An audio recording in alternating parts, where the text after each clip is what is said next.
Madame la ministre, depuis l'annonce du projet de budget de votre gouvernement, les maires et les élus locaux expriment colère et beaucoup d'inquiétude. Si les caisses publiques ont été vidées ces dernières années, ce n'est pas de la responsabilité des élus locaux. Bien au contraire, les collectivités territoriales ont l'obligation de voter des budgets à l'équilibre.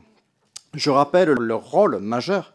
En matière d'activité économique, les collectivités territoriales portent 70% de l'investissement public. En matière de vie quotidienne pour les habitants, je le vois, comme je suis député d'une circonscription rurale de 96 communes, dans plusieurs d'entre elles, la mairie est bien souvent le dernier service public local. Selon une étude de l'AMF présentée le premier jour du congrès des maires, l'autofinancement des communes chute de 20% par an du fait de dépenses de fonctionnement supérieures aux recettes. Ces dernières semaines, de nombreux maires m'ont fait part de leurs hésitations à continuer certains projets de peur de mettre en péril les finances de leur commune. Alors, ça sera ma première question, Madame la Ministre. Que dois-je leur conseiller? De réduire les horaires d'ouverture de la mairie? De la crèche?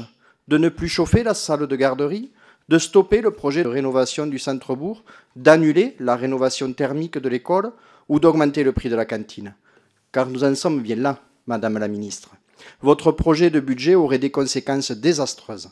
La ponction de plus de 10 milliards sur les budgets des collectivités est sans précédent, avec notamment la baisse des dotations du fait de l'inflation ou encore le fonds vert qui diminue de 60% en passant de 2,5 milliards d'euros à 1 milliard. Pourtant, lors de l'examen de l'Assemblée nationale et en commission des finances, les députés ont adopté plusieurs propositions budgétaires des députés LFI-NFP pour rectifier votre budget. Nous avons notamment adopté des amendements pour réduire l'écart de dotation communes rurales et urbaines, indexer la dotation globale de fonctionnement sur l'inflation, supprimer l'article 30 prévoyant la réduction de l'assiette et du taux de FCTVA, permettre à l'ensemble des communes de majorer la taxe d'habitation sur les résidences secondaires. Malheureusement, votre gouvernement a fait le choix de ne pas prendre en compte ces dispositions dans la version du PLF qui a été transmise au Sénat. Madame la ministre, vous engagez-vous à permettre aux représentants du peuple que nous sommes d'avoir le dernier mot en matière de dotation budgétaire pour les collectivités territoriales?